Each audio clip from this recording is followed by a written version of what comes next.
السلام علیکم ورحمۃ اللہ وبرکاتہ۔ الحمدللہ والصلاۃ والسلام علی رسول اللہ، اما بعد۔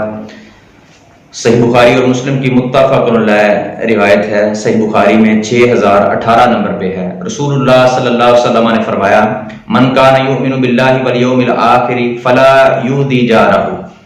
جس بندے کا اللہ تبارک و تعالیٰ پہ اور یوم آخرت قیامت کے دن پر ایمان ہے، وہ اپنے ہمسائے کو تکلیف نہ دے، یعنی اس کا ہمسایہ اس کی طرف سے ہر لحاظ سے تکلیف سے شر سے محفوظ رہے۔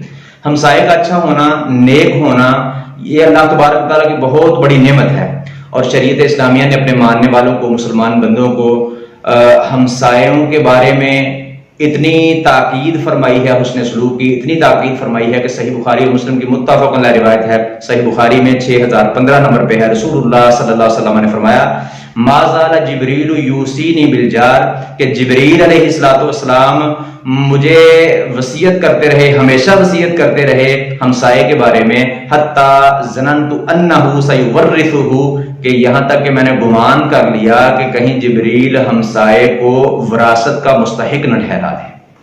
یعنی اللہ تبارک تعالیٰ نے اپنے نبی مکرم صلی اللہ علیہ وسلم کو وحی کے ذریعے جبریل علیہ السلام کو بھیج کر ہمسایوں کے ساتھ اچھا سلوک کرنے کی تاکید فرمائی، اور رسول اللہ صلی اللہ علیہ وسلم نے اپنے امتیوں کو جو ہے یہ تاکید فرمائی۔ تو اس لیے ہم سب کو چاہیے کہ ہمسایوں کے ساتھ ہمیشہ نیک سلوک کریں، اور اپنی طرف سے ہر شرارت، ہر شر، ہر تکلیف سے ان کو محفوظ رکھنے کی جو ہے وہ کوشش کریں۔ اللہ تبارک و تعالیٰ ہمیں کتاب و سنت کو سمجھ کر عمل کرنے کی اور دوسروں تک پہنچانے کی توفیق عطا فرمائے، اور ہمسایوں کے ساتھ اچھا سلوک کرنے کی توفیق عطا فرمائے۔ وما توفیقی الا باللہ۔